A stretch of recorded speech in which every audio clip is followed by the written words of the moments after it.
खूप जुनी म्हण आहे म्हणून मी पण विसरले आणि तुम्ही पण विसरा. डोक्याला लई ताण द्यायचा नाही. मस्त जोक मारा या हस रे हलकट हस.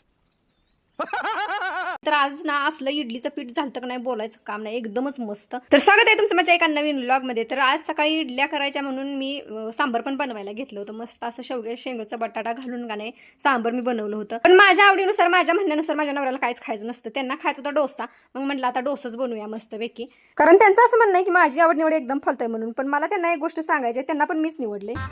गजब बेइज्जती है.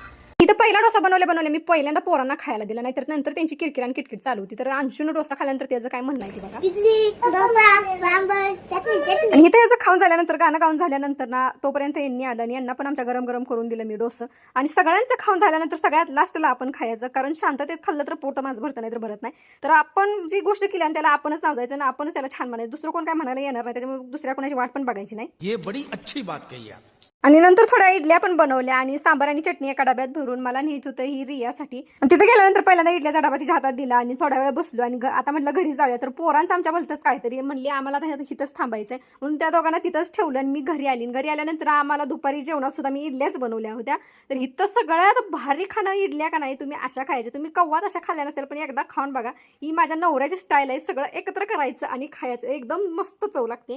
क्या बात कर रहे हैं?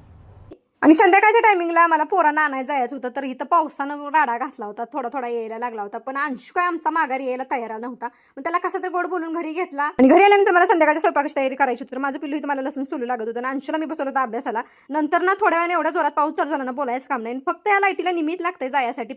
पाऊस येऊ द्या वारं येऊ द्या, ही पहिल्यांदा लाईट घालवते. तर इथं आम्हाला अंधारात स्वयंपाक करायला लागतोय. तर इथं अंधारा पडला म्हणून अंशू आमचा काय म्हणतोय बघा.